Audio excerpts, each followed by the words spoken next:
Last time on Shadow Piece, the first day outside of Elbaf started, and for all of the adults it was just a day filled with thinking and planning. For the war against Blackbeard, and with that also the comeback of the Shadow Emperor Gecko Moria, a big fighting force is needed.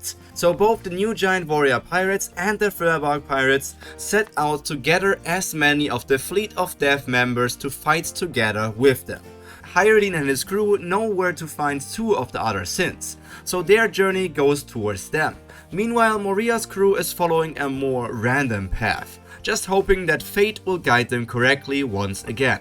For Liv, the only kid on the thriller bark, just discussing future plans was way too boring, so she slipped away to explore the masked mansion all by herself. At first it was just a normal expedition, a few sneak peeks into Maria's past and also Perona's girly room.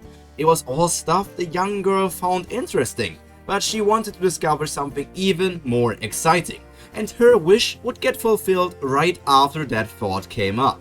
Walking down the hallway past the strategy room, she reached a cold place. With every step in that direction, the temperature decreased more and more, until the floor and walls started to be frozen and a sign with the word danger written on it appeared before the young girl. She saw no problems in her path, but even hinted dangers don't stop her. She is a brave warrior after all. In the freezer room she just entered, Liv encounters what was supposed to be the ultimate weapon of the thriller bark pirates, Oars, the ancient giants.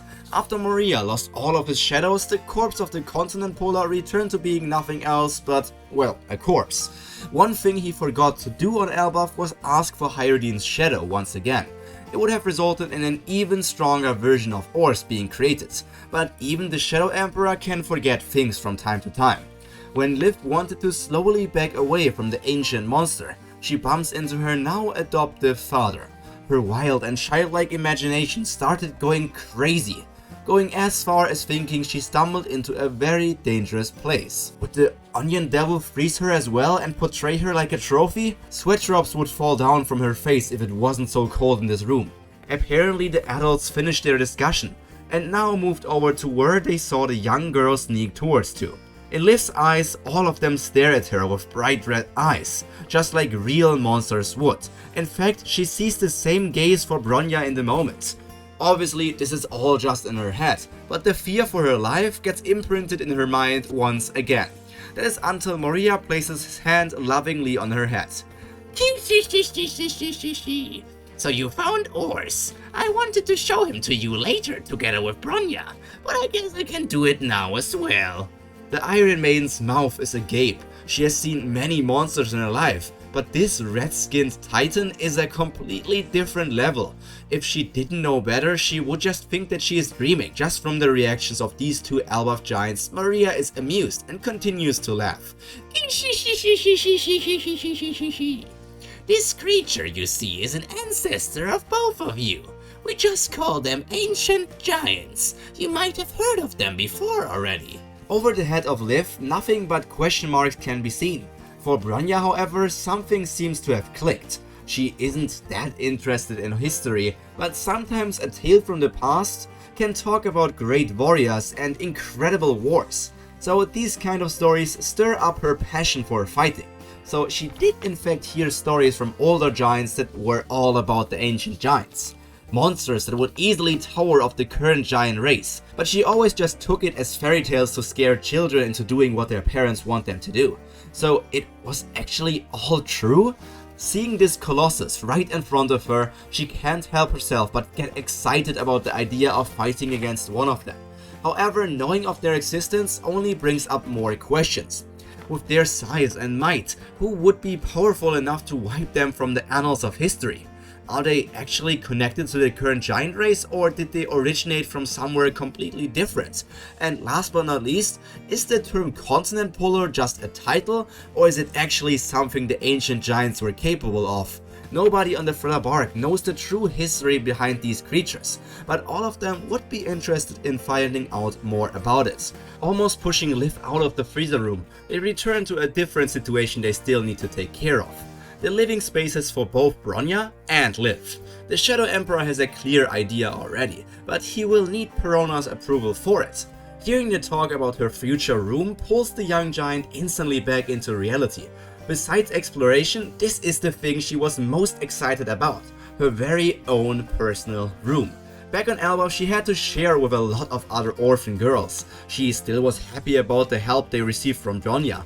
Not every giant orphan had that much luck, but she would be lying if she said she never thought about having some private space just for herself. So it comes to another discussion.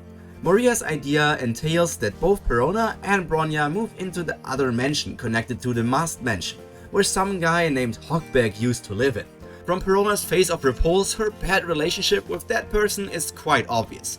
Moria, I don't have anything against Liv taking over my room, but moving into the disgusting surgeon's mansion, I would rather sleep in the graveyard again. This hurt the heart of the Shadow Emperor just like getting hit by a negative hollow. He found Perona at a graveyard when she was just a child, and the place where he found her in, well, he only could guess that that was her parents' tombstone. It might have been pity or the fact that Moria only recently lost everybody close to him as well, but he decided to pick her up. As the newest crew member, Bronya doesn't know all the details and past of everybody, but helping her captain seems like a logical decision as a pirate member. Perona, do you not want to live together with me? I felt like it was a good idea from Moria. We girls would have our own mansion and we could spend even more time together, but if you don't want to spend more time with me, I guess... A bit sulky, the Iron Maiden tries to bring over the Ghost Princess to the idea. And with that reaction, she achieved just that. Perona even felt a bit bad that she made her friend think that she didn't want to live together with her. So pushing the thought of Hawkback's existence aside, she agrees to everything and just ignores her negative feelings towards Sleazeback. With that, an important decision has been made, not really taking Liv's personal opinion into account, but that's what normally happens when a family decides something for a very young child. The rest of the day is basically spent with carrying Perona's belongings over to the other mansion. Everybody worked together to carefully place everything in her new room. During the work process, the Shrine Maiden of Death noticed her younger sister's gaze always falling on one thing. She has spent a lot of time with it as well. Even though Perona still loves her plushies, thinking about how Liv would react makes her sure of what she wants to do. Hey, Liv! The young giant turns towards the pink-haired floating woman. I noticed you staring at him every time you came to pick up something from the room, and I think you should have him. His name is Kumashi, the loyal teddy bear that even fought in the raid on Onigashima. Gets carried by multiple hollows led by the Zeus Hollow, until the plushie falls into Liv's arms. Calling him just a teddy bear isn't doing him justice. As he had Jack the Drow's shadow in him in the past, he also has the trunk of a mammoth. Like so many things on the thriller bark, this is more of a chimera than just a bear. The joy Liv felt when grabbing the teddy bear could be noticed by everybody in the room. Her eyes shined and a gigantic smile decorated her face. Her little squeal was also nothing else but adorable. She runs towards Perona with Kumashi still in her arms. She then carefully places her new toy on the ground before hugging the Ghost Princess. Thank you, big sister. I will take good care of him. Perona's heart gets squeezed by the pure sugar of this interaction. The fact that Liv is already around as tall as the Ghost Lady doesn't change anything. It's not about the size, it's about the feelings they have for each other. Family bonding aside, before the night arrived, they also worked on a bed for Liv and Bronya. Compared to humans, they need way bigger sleeping equipment. Bronya is already fully grown up, so she won't need multiple beds as time goes on, only if it breaks down. But the young giant girl still needs to go through a lot of growth spurts. While none of the people on the ship are fully fledged carpenters, Absalom did learn the basics during his undercover days on Wano. So the first item for Liv's room got designed and built just in time for a sleepy child to drop into it, cuddling her first present from her sister and having a satisfied smile on her face. The first day outside of Elbaf is coming to an end. In the big picture of the world, not a lot happens, but sometimes you need to decelerate and just enjoy the small things. I hope you enjoyed today's episode of Shadow Piece. Through all the tension in Elbaf, we will have a bit of time to relax now. But don't forget that we are already on the way to Hachinosu to take care of Blackbeard and rescue Sanji's wife, Pudding. All that is left to be said for me now is stay happy, stay healthy, and most importantly, stay cultured. Pyro out. See you in the next Shadow Piece episode. Bye!